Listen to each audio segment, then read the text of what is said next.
We're not dealing with cops, but drug dealers. Never seen this before. Code you live by makes you predictable. I can reach out and break you whenever I want. আজকে আমরা এমন একটা movie দেখতে চলেছি যেটা কোনো intro না দিলেই নয়। যারা যারা কার রেসিং ও ফাইটিং পছন্দ করো তাদের জন্য সেরা উদাহরণ হতে চলেছে এই মুভিটি। ও আচ্ছা, আগে বলে রাখি ভিউয়ার্স, আমাদের চ্যানেলের সব টাস্কই কমপ্লিট আছে, শুধুমাত্র সাবস্ক্রাইবার সংকট। একটু কষ্ট করে সাবস্ক্রাইব করে দিলে আমাদের অনেক ভালো হয়। বেশি না, মাত্র 1000 পূরণ করে দিলেই যথেষ্ট। তো চলো বেশি কথা না বলে মুভিটা শুরু করা যাক। মুভিটি শুরু হয় একটি কার রেসকে দেখিয়ে, যেখানে দুই বন্ধু তাদের মধ্যে শেষ রেস খেলছে, কারণ আজ তারা ভালো হয়ে যাবে। যাদের মধ্যে এর নাম ডোমিনি আর এটি তার ফ্রেন্ড ব্রাইন। আসলে ডোমিনির বোনের সাথে ব্রাইনের বিবাহ হয়েছিল আর আজ ব্রাইনের সন্তান হয়েছে। তাই ডোমিনি ব্রাইনকে বলে যে, দেখো ব্রাইন, তুমি যদি আজ তোমার বাচ্চাকে দেখো তাহলে কিন্তু তুমি আর এই লাইফে কখনো ব্যাক করতে পারবে না। তো তারা দুইজনই শপথ করে যে তারা এই লাইফে আর ব্যাক করবে না। দেখতে দেখতে 6 মাস কেটে যায়। মস্কো শহরকে দেখানো হয়, যেখানে একটু আগে এক ভয়াবহ দুর্ঘটনা ঘটেছে। আসলে বেশ কিছুদিন ধরে শহরের মধ্যে কিছু সন্ত্রাসী সংগঠন অনেক বেশি নাশকতা সৃষ্টি করছে এবং তারা মস্কো শহরকে বিভিন্নভাবে ক্ষতিগ্রস্ত করছে। আমরা দেখতে পাই এই কেস ইনভেস্টিগেশনের দায়িত্ব পড়ে একজন স্পেশাল পুলিশ টিমের উপর, যার টিমমেটের নাম হবস এবং এটি তার সহকারী রেলা। বলে রাখা ভালো, হবসের টিম এমন একটি দুর্দান্ত সাহসী টিম যে তাদের মতো টিমের কাছে কোনো কিছু অসাধ্য নয়। কোনো রকম ভীতি ও ট্যালেন্ট তাদেরকে দমন করতে পারে না। তো হবস বলে এটা কোনো দুর্ঘটনা নয়, এটি একটি পরিকল্পিত ঘটনা। তখন রেলা বলে ওঠে, ওদের ভিতর আমরা একজনকে ধরতে পেরেছি, তাকে আমাদের পুলিশ হেডকোয়ার্টারে রাখা হয়েছে। হবস তখন সেখানে যায় আর তার কাছে সব ঘটনা শুনতে চায়, কিন্তু লোকটি তাকে কিছুই বলে না। তখন হবস তাকে প্রচন্ড আদর করে, হ্যাঁ এইভাবেই আদর করে। সে আদর সহ্য করতে না পেরে সে তাকে সবকিছু খুলে বলে এবং সেই ঘটনার মাস্টারমাইন্ড সম্পর্কেও খুলে বলে। আর এই ঘটনার মাস্টারমাইন্ড হলো ওয়েন নামের একজন আন্ডারওয়ার্ল্ড, যে আগে একজন এক্স স্পেশাল কমান্ডো এর মেজর ছিল। কিছুক্ষণ পর আমরা হবসকে ডোমিনির বাড়িতে দেখি। হবস তাকে নতুন একটা কাজের অফার করে, কিন্তু ডোমিনি তাতে কিছুতেই রাজি হয় না। ডোমিনি বলে, আমি তোমার সাথে কোনো কাজ করব না, আমি সব কাজ বাদ দিয়ে দিয়েছি। হবস তাকে বলে, তোমার জন্য এমন একটি কাজ এনেছি, তুমি নিজে হাত জোর করে কাজটি নেবার জন্য আমার কাছে রিকোয়েস্ট করবে। এই বলে হবস ডোমিনিকে একটি খাম ধরিয়ে দেয় আর বলে, নিচে গাড়িতে তোমার জন্য ওয়েট করছে। ডোমিনি খামটি খোলে আর অবাক হয়ে তাকিয়ে থাকে, কারণ খামের ভিতর ছিল ল্যাটি নামের একটি মেয়ের ছবি। আর ডোমিনি জানে ল্যাটি আর বেঁচে নেই, কিন্তু হবস ল্যাটির এই ছবি কোথায় পেল? এইভাবে ডোমিনি নিচে দেয় হবসের কাছে। ডোমিনি হবসকে বলে, তুমি এই ছবি কোথায় পেলে?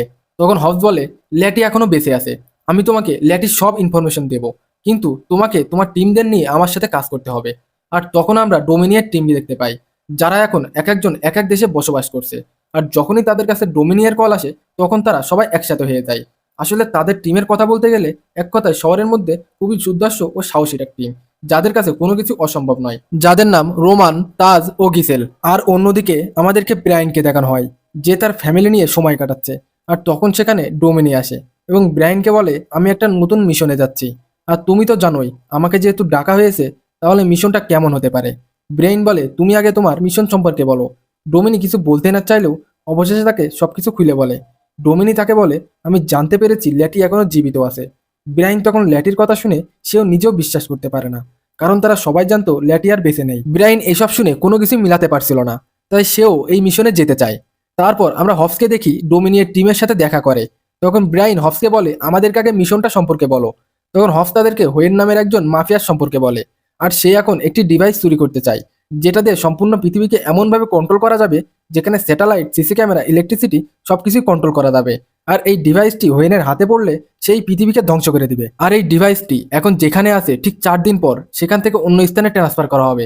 এবং আমরা জানতে পেরেছি হোয়েন এই ডিভাইসটি চুরি করতে চায়, তাই আমাদের মিশনটি হলো ওই ডিভাইসকে রক্ষা করা। কিছুক্ষণ পর আমরা হবসকে দেখি, সে ওই হোয়েনের সহকারীর কাছে যায় এবং তার বুকে একটি মাইক্রোফোন লাগিয়ে তাকে হোয়েনের কাছে চলে যেতে বলে এবং হোয়েনের পরবর্তী প্ল্যান সম্পর্কে তাদেরকে জানাতে বলে। অন্যদিকে পুলিশ ফোর্স ও ডোমিনিয়ের টিম তার পিছু করে হোয়েনের লোকেশনে চলে আসে। হোয়েনের সহকারী যখন হোয়েনের কাছে আসে তখন হোয়েন তাকে ওয়েলকাম করে এবং বলে, ভালোই করেছো তুমি এখানে এসেছো, আমি তো তোমাকেই খুঁজে বেড়াচ্ছি। এরপর হোয়েন তাকে একটি টাকার ব্যাগ ধরিয়ে দেয় এবং তাকে বলে, এগুলো তোমার ভাগের। সহকারী তখন বলে, এগুলো কিসের জন্য? তখন হোয়েন বলে, এগুলো তোমার ভবিষ্যৎ লেখা আছে। এই বলে হোয়েন তার স্পেশাল রেসিং কার্ডটি নিয়ে বেরিয়ে চলে আসে। কিছুক্ষণ পর যখন সহকারী তার ব্যাগটা খোলে তখন অনেক দেরি হয়ে যায়, কারণ ব্যাগের ভিতরে টাকার সাথে সাথে একটি টাইম বোমা রাখা ছিল, আর সেটা তখনই ব্লাস্ট হয়ে যায়। আর আমরা দেখতে পাই হোয়েন যে দিক দিয়ে গাড়ি নিয়ে যাচ্ছে সেদিক থেকে একে একে বিভিন্ন এক্সক্লুসিভ ব্লাস্ট হতে থাকে। একে একে সম্পূর্ণ এফবিআই হোয়েনকে ফলো করতে শুরু করে, কিন্তু হোয়েনের স্পেশাল কার নিয়ে এত গতিতে ড্রাইভ করে যে সম্পূর্ণ এফবিআই কোনো মতেই তাকে ধরতে পারছে না। আসলে হোয়েন এখানে এমন একটি গাড়ি ইউজ করছে যেটা বিভিন্নভাবে মডিফাইড করা। ওয়েন তখন তার সহকারীদেরকে কল করে যাতে করে এফবিআইদের পথ ভ্রষ্ট করতে পারে। এদিকে দেখা যায় ডোমিনিয়ের টিম ও এফবিআই সবাই মিলে ওয়েনের টিমকে ধরার চেষ্টা করছে, কিন্তু তারা কোনোভাবেই ওয়েনকে আটকাতে পারছিল না। কারণ ওয়েনের সামনে যে গাড়ি আসছিল, ওয়েন তার মডিফাইড গাড়ি দিয়ে সব গাড়ি উড়িয়ে দিচ্ছিল। সেখানে ওয়েন এবং ডোমিনির ভিতরে এক ভয়াবহ পাল্টা ধাওয়া শুরু হয়। কিন্তু ডোমিনি যখন ওয়েনের সাথে ফাইট করছিল, ঠিক তখনই ডোমিনি সেখানে ল্যাটিকে দেখতে পায়। ল্যাটি তখন ওয়েনের হয়ে কাজ করছিল। ডোমিনি এটা দেখে ওয়েনকে বাদ দিয়ে ল্যাটিয়ার পিছু করা শুরু করে। কিছু দূর যাওয়ার পর ডোমিনি ল্যাটিয়ার গাড়িতে ধাক্কা মারে। তখন ল্যাটি থেমে যায়। ডোমিনি গাড়ি থেকে নেমে ল্যাটির সাথে কথা বলতে গেলেই ল্যাটি তাকে গুলি করে সেখান থেকে চলে যায়। অন্যদিকে আমরা হফসকে দেখি, সে হোয়েনের গাড়িতে জাম্প করে, কিন্তু হোয়েন চালাকি করে একটি রোড স্টপের নিচ দিয়ে গাড়ি নিয়ে যায়, আর হফস নিচে পড়ে যায় এবং হোয়েন সেখান থেকে পালাতে সক্ষম হয়। পরবর্তীতে আমরা ব্রেইনকে দেখি, সে ডোমিনির সাথে কথা বলছে। ব্রেইন তাকে জিজ্ঞাসা করে, তখন তুমি কার পিছু নিয়েছিলে? তুমি যদি আমাদের সাথে থাকতে হোয়েন তাহলে কোনোভাবেই পালাতে পারতো না। ডোমিনি তখন বলে, আমি ল্যাটিওর পিছু নিয়েছিলাম। ল্যাটি এখন হোয়েনের হয়ে কাজ করছে।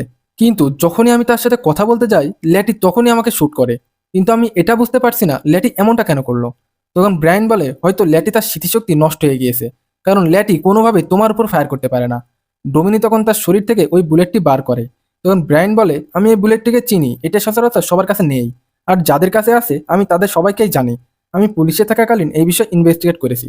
সিন শিফট হয় এবং আমরা হোয়েনের হেডকোয়ার্টারকে দেখি, যেখানে হোয়েনের এক সহকারী হোয়েনকে ডোমিনিয়ার একটি ফাইল দেয়, যেখানে ডোমিনি এবং তার সম্পূর্ণ টিমের সকল তথ্য ছিল, যেমন তারা কে কি করে এবং তারা আজ পর্যন্ত কতগুলো মিশন কমপ্লিট করছে এবং কে কোন কাজে পারদর্শী ইত্যাদি। অন্যদিকে আমরা ডোমিনিয়ের টিমকে দেখি, তারা আলোচনা করছে কিভাবে হোয়েনের টিমকে ধরতে পারে। সেখানে রোমান বলে ওঠে, তাদেরকে ধরতে হলে সর্বপ্রথম আমাদের তাদের মতো দ্রুতগতির গাড়ি প্রয়োজন, কারণ তোমরা তো ভালোভাবেই জানো তারা যে গাড়িগুলো ব্যবহার করে তাতে কোনো সাধারণ গাড়ি তাদের সাথে পেরে উঠবে না। আর এগুলো কোনো সাধারণ গাড়িও না, এগুলো হলো কাস্টমাইজ করা। পরবর্তীতে হফস এবং তেজ এমন একটি জায়গায় যায় যেখানে সব দামি দামি গাড়ি কেনা বেচা হয়।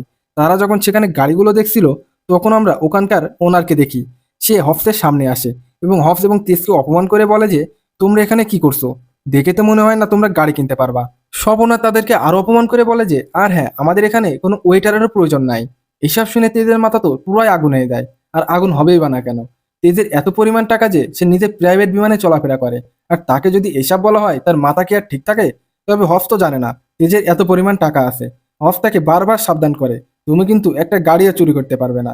আমরা দেখতে পাই তেজ হফসকে অবাক করে দিয়ে শোরুমের সব গাড়ি কিনে নেয়। সব ওনার তো পুরাই ভ্যাবাচাকা খেয়ে যায়, কারণ সে যাকে কিছুক্ষণ আগে এত অপমান করলো সে কিনা তার শোরুমের সব গাড়ি কিনে নিল। এই জন্য সব ওনার তেজকে বলে, স্যার এতটুকু বলেন আমি আপনাকে কিভাবে সাহায্য করতে পারি? তখন তেজ বলে, তোমার ওই শার্টটা আমার খুব পছন্দ হয়েছে, হ্যাঁ সাথে প্যান্টটাও দিয়ে দিও। তখন হবস মজা করে বলে, তোমার ঘড়িটাও আমাকে দিয়ে দিও, ওটা খুব পছন্দ হয়েছে। আর সব ওনার তাই করে, সে সম্পূর্ণ উলঙ্গ হয়ে সবকিছু দিয়ে ওখান থেকে চলে যায়। অন্যদিকে আমরা ডোমিনিয়ার বাকি সদস্যদেরকে দেখি, তারা এমন একটা জায়গায় আসে যেখানে হোয়েনের গাড়িগুলোকে মডিফাই করা হয়। আর তখন রেলা ওখানে যায় এবং লোকটাকে সব জিজ্ঞাসা করে, কিন্তু সে লোকটা কিছুই বলতে চায় না। রেলা যখন তাকে একটু মারধর করে তখন লোকটা সব গড়গড় করে বলে দেয়, কিন্তু পাশাপাশি সেই সকল ইনফরমেশন হোয়েনের কাছেও পাঠিয়ে দেয়, যার ফলে কিছুক্ষণের মধ্যেই হোয়েনের লোকেরা সেখানে পৌঁছে যায় এবং তাদের উপর ফায়ার করতে শুরু করে। এখানে দুই গ্রুপের ভিতরে অনেক ভয়াবহ সংঘর্ষ শুরু হয়ে যায়, যেখানে হোয়েনের কিছু লোক মারা যায়। তবে আমরা রেলাকে দেখি সে ল্যাটিকে ফলো করছে এবং তারা একে অপরের সাথে ফাইট করতে শুরু করে। তবে কোনো রকমে ল্যাটি সেখান থেকে পালিয়ে যেতে সক্ষম হয়। এরপর তারা ক্যাম্পে ফিরে আসে, কিন্তু হফ তাদেরকে দেখে সে রেলাকে বলে, তোমরা কি কোনো ফেস্টিভ্যালে গেছিলে যে এই অবস্থা? একেবারে নাজেহাল, মনে হচ্ছে একটু বেশিই মায়ের খেয়ে ফেলেছো। পরবর্তীতে হফ শহরের এমন একটি জায়গায় যায় যেখানে এই শহরে সব সিসি ক্যামেরার অ্যাক্সেস ছিল, কিন্তু ম্যানেজমেন্ট তাদেরকে জানায় যে যখন চুরিটা হয়েছিল তখন সিসি ক্যামেরা মেইনটেন্সের ভিতরে ছিল, এই জন্য আমরা কোনো কিছুই ক্যাপচার করতে পারিনি। তাই হফ সেখান থেকে খালি হাতেই ফেরত আসে। পরের সিনে আমরা ব্রায়ানকে দেখি, যে ব্রাগা নামের একজন কয়েদির সাথে দেখা করতে নিজে এসে লস অ্যাঞ্জেলেসে পুলিশের কাছে আত্মসমর্পণ করে, কারণ ব্রাগা এখানকার জেলেই বন্দি আছে। রাতে ব্রায়ান ব্রাগার সাথে দেখা করতে আসে। ব্রাগা তাকে বিভিন্নভাবে অপমান করে। ব্রায়ানকে বলে, তুমি এফবিআই বাদ দিয়ে চোরের খাতায় নাম লেখালে কেন? তুমি যদি আমাকে বলতে আমি তোমাকে আমার টিমে জয়েন দিয়ে দিতাম। তখন ব্রায়ান বলে, তুমি তো নিজেই আরেকজনের গোলামি করছো, আর তোমার মুখে এমন কথা আর বিলালের মুখে বাগেশ্বর একই রকম লাগবে। আর আমি এটা ভালো করেই জানি তুমি হোয়েনের এই কাজ করো। ব্রাগা এসব কথা শুনে প্রচন্ড রেগে যায় এবং এক পর্যায়ে তাদের মধ্যে হাতাহাতি শুরু হয় এবং তাদের মধ্যে বেশ লড়াই হয়। ব্রায়ান ব্রাগাকে ঘায়ল করে ফেলে। তখন ব্রাগা একটিই কথা বলে, তুমি হোয়েনের সাথে তখনই দেখা করতে পারবে যখন হোয়েন নিজে তোমার সাথে দেখা করতে চাইবে, নয়তোবা তুমি তার ছায়াটাকেও খুঁজে পাবে না। তোমরা হোয়েনকে এখনো চিনতে পারোনি। অন্যদিকে আমরা ডোমিনিকে দেখি, সে ল্যাটির সঙ্গে দেখা করার জন্য একটি রেসিং ট্র্যাকে আসে, কারণ ডোমিনি এটা ভালো করে জানে যে ল্যাটি রেসিং করতে খুব ভালোবাসে। কিছুক্ষণের মধ্যেই সেখানে ল্যাটি উপস্থিত হয়। সে ডোমিনিকে দেখে বলে, তুমি এখানে কি করছো? তুমি তো পুলিশের হয়ে কাজ করো, তাহলে তুমি আমার পিছনে পড়ে আছো কেন? ডোমিনি তাকে বলে, তুমি হয়তো এটা ভুলে গেছো যে তুমি একসময় আমার হয়ে কাজ করতে। আচ্ছা যাই হোক, চলো একটা রেস করা যাক। ল্যাটিও তাকে বলে, হ্যাঁ করা যেতেই পারে। কিছুক্ষণের মধ্যে রেস শুরু হয়ে যায়। আমরা দেখতে পাই ল্যাটি এবং ডোমিনি দুইজনকে একে অপরকে হারানোর সর্বোচ্চ চেষ্টা করছে। তারা শহরের মধ্যে এমনভাবে গাড়ি চালাচ্ছে যেন তারা ফাঁকা রোডে গাড়ি চালাচ্ছে। তাদের সামনে কি আছে, পাশে কি আছে, তাদের কাছে কোনো কিছুই ম্যাটার করে না। রেস তাদেরকে কন্টিনিউ করতে হবে। কিছুক্ষণের মধ্যে ডোমিনি তার দক্ষতার পরিচয় দেয়। সহজে সে ল্যাটির কাছ থেকে রেস দিতে যায়। তখন ল্যাটি তাকে একপাশে ডেকে বলে যে, আচ্ছা তুমি আমাকে কিভাবে জানো? তখন ডোমিনি বলে, 15 বছর আগে থেকে। একদিন তুমি রাস্তা পার হচ্ছিলে, আমি সেখান দিয়ে যাচ্ছিলাম, কিন্তু আমার গাড়িটা প্রচন্ড গতিতে ছিল। তখন তুমি বাঁচার জন্য সাইডে জাম্প করেছিলে, যার ফলে তোমার হাতে এই চিহ্নটা। এইভাবে সে তাকে বিভিন্ন অতীতের কথা বলে মনে করাতে থাকে। কিন্তু ল্যাটি তাকে বলে, আমার তো কোনো কিছুই মনে নেই। তবে আমার মনে হয় তুমি হয়তো যাকে খুঁজছো সে হয়তো আমি নই, কারণ আমি তোমাকে এর আগে কখনো দেখিনি। তখন আমরা ডোমিনিকে দেখি তাকে একটা লকেট ফিরিয়ে দেয় এবং তাকে বলে, এটা তোমারই লকেট, আর আমি চাই এটা তোমার কাছেই থাকুক। এরপর ল্যাটি সেখান থেকে চলে যায়। ল্যাটি যাওয়া মাত্রই আমরা দেখি সেখানে হোয়েন উপস্থিত হয় এবং সোজা ডোমিনির কাছে যায়। এরপর ডোমিনিকে বলে, তুমি কি মনে করছো তুমি যাকে খুঁজছো এটা সেই ল্যাটি? তবে হতে পারে এটা সে ল্যাটি, কিন্তু তুমি যাকে চেনো এটা সেই ল্যাটি না। আর এভাবেই একটি সে অতীতের কথা বলে। আসলে বেশ কয়েক বছর আগে যখন ল্যাটি এফবিআই এর সাথে কাজ করার সিদ্ধান্ত নেয়, তখন প্রথম মিশন ছিল ব্রিয়াগাকে ধরা। তখন ব্রিয়াগা ল্যাটিকে মারার জন্য একজন সদস্যকে পাঠিয়েছিল, কিন্তু ব্রিয়াগার লোক একটা ভুল করে বসে। সে ল্যাটির শরীরে গুলি না করে গাড়ির ফুয়েল ট্যাঙ্কে গুলি করে বসে, যার ফলে সেখানে ভয়াবহ বিস্ফোরণ হয়।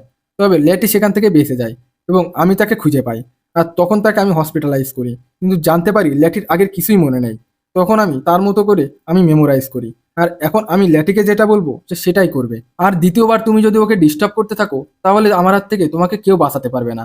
তখন ডোমিনি বলে ওঠে, আমার ভাই আমাকে সবসময় একটা কথা বলতো, যখন তোমার কাছে কোনো সুযোগ আসবে তখন তুমি সেটা কোনোভাবে হাতছাড়া করবে না। আর তখনই আমরা দেখতে পাই ডোমিনিয়ের শরীরে একটি রেড ডট এসে লাগে। তার মানে হোয়েনের লোকেরা তাকে আগে থেকে নজরে রেখেছিল, কারণ সে যদি একটু উল্টোপাল্টা করে তাহলে তাকে এখানেই মেরে ফেলবে। তখনই হোয়েনের শরীরেও একটি একই রকমের রেড ডট এসে লাগে। তখনই আমাদেরকে হফসকে দেখানো হয় যে ডোমিনিকে কভার করছে। হোয়েন তখন তাদেরকে কিছু না বলে সোজা সেখান থেকে চলে যায়। অন্যদিকে ডোমিনি এবং হফ তারা আবারও ক্যাম্পে ফিরে আসে। পরদিন আমরা দেখি হফস এবং তাদের টিম আজ মিশন করার জন্য প্রস্তুতি নিচ্ছে, কারণ আজই ওই ডিভাইসটাকে বাইরে বের করা হবে এবং হোয়েনদের হাত থেকে তাদেরকে ওই ডিভাইসটি রক্ষা করতে হবে। ব্রাইন তাদেরকে বলে, আমাদেরকে সরাসরি আর্মি ক্যাম্পে যাওয়া উচিত। এবং ডোমিনি তাদেরকে বলে, হোয়েন এতটা বোকা না যে সে ক্যাম্প থেকে ডিভাইস চুরি করবে। সে ডিভাইসটি তখনই চুরি করবে যখন ডিভাইসটি বাইরে বের করা হবে, হয়তোবা মাস রাস্তাতেই চুরি করবে। পরবর্তীতে আমরা এক বড় আর্মি সাধুদান দেখি যারা ওই ডিভাইসটি প্রোটেক্ট করে নিয়ে যাচ্ছে। আর এখানে আমরা ডোমিনিদেরকেও দেখি যারা ওই ডিভাইসকে ফলো করছে। গাড়িগুলো যখন ব্রিজের উপরে যায় তখন হোয়েনের লোকেরা তাদের উপর অতর্কিত হামলা করে এবং গাড়িগুলো নিজেদের কন্ট্রোলে নিয়ে নেয়। অন্যদিকে আমরা রোমানকে দেখি, সে ডোমিনিকে বলে যে ওদের সাথে আমরা ল্যাটিকেও দেখেছি। তখন ডোমিনি বলে প্ল্যান কন্টিনিউ করতে। কিছুক্ষণ পর আমরা হোয়েনকে দেখি যারা ওই ট্র্যাকের ভিতর থেকে একটি ট্যাঙ্ক গাড়ি বের করে আনে। বাইরে ভাই এই সিনটা দেখার মতো ছিল। রোমান এইটা দেখে প্রচন্ড ঘাবড়ে যায়, এমনকি ডোমিনির টিমও ঘাবড়ে যায়। এরপর তারা ওই ট্যাঙ্ক দিয়ে ওখানে ভয়ানক ধ্বংসযজ্ঞ চালাতে শুরু করে। তাদের সামনে যা কিছু আসছিল তারা তাদেরকে বিভিন্নভাবে ধ্বংস করে দিচ্ছিল।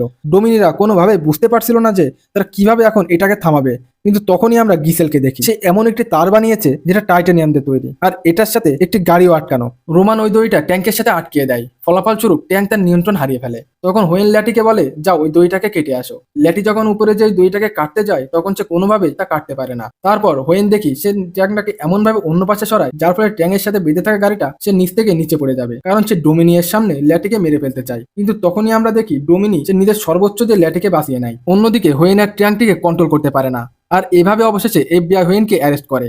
কিন্তু যখনই তারা ক্যাম্পে ফিরে আসে তখনই হোয়েন ডোমিনিকে বলে যে ডোমিনি তোমার সাথে কেউ কথা বলতে চায়। তখন আমরা এটা জানতে পারি হোয়েনের লোকেরা ডোমিনি আর ব্রাইনের ফ্যামিলিকে বন্দি করেছে। যদি হোয়েনের কিছু হয় তাহলে তারা একদমই বাঁচতে পারবে না। বোঝো ব্যাপার, যেন বাংলা সিনেমা নায়ককে না পেয়ে ফ্যামিলি বন্দি। যেহেতু ডোমিনির হাতে আর কোনো উপায় ছিল না, তাই হফ তাদেরকে সাহায্য করার সিদ্ধান্ত নেয়। সে তখন সেনা অফিসারের গান পয়েন্ট করে, কারণ সে এটা ভালো করেই জানে যে সেনা অফিসার কখনোই এটাতে রাজি হবে না। আর এখানে আমরা এটাও জানতে পারি যে রেলাও হোয়েনের টিমের একজন সদস্য। আর তখন তারা এটা বুঝতে পারে যে বিরাগা তখন তাদেরকে এমনটা কেন বলেছিল, যে হোয়েন নিজে চাইলেই তাদেরকে দেখা করতে পারবে। যেহেতু রেলা এতদিন হফসের টিমে ছিল তাই সব ইনফরমেশন হোয়েন আগে থেকে পেয়ে যেত। তো যাই হোক, কিছুক্ষণ পর আমরা হোয়েনকে দেখি যে তার টিম ও ডিভাইসটি নিয়ে সোজা বাইরে চলে আসে।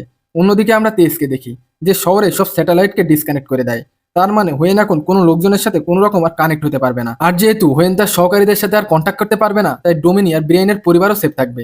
কিছুক্ষণ পর আমরা একটা বিমানকে দেখি যেটা নিচের দিকে নামতে থাকে, আর এটার মাধ্যমে হোয়েন এবং তার টিম এখান থেকে পালাবে। অন্যদিকে আমরা ডোমিনিদেরকে দেখি যারা তাদের সর্বোচ্চটা দিয়ে হোয়েনকে আটকানোর চেষ্টা করছে, কারণ হস তাদেরকে বলেছে যদি তারা হোয়েনকে আটকাতে পারে তাহলে সরকার তাদের সমস্ত কেস থেকে সাধারণ ক্ষমা ঘোষণা করবে। আর এভাবে হোয়েন এবং ডোমিনিয়নের মধ্যে ভয়াবহ ফাইট শুরু হয়। তবে এটা মুভিতে না দেখলে বোঝা যাবে না। ফাইটের এক পর্যায়ে বিমানে আগুন লেগে যায়। বিমানে আগুন লাগার ফলে সাথে সাথে ডোমিনি ডিভাইসটি নিয়ে নিচে লাফিয়ে পড়ে, কিন্তু বিমান বিস্ফোরণ হওয়াতে হোয়েন সেখানেই মারা যায়। এই মিশনে ডোমিনিয়ের অনেক সদস্যও মারা যায়। পরবর্তীতে আমরা দেখি ডোমিনি এবং ব্রেইন তাদের পরিবারের সাথে সময় কাটাচ্ছে, আর সেখানে ল্যাটিও আছে। আর এখানেই মুভিটি শেষ হয়ে যায়। মুভিটি ভালো লাগলে সাবস্ক্রাইব করতে ভুলবেন না। আলবিদা।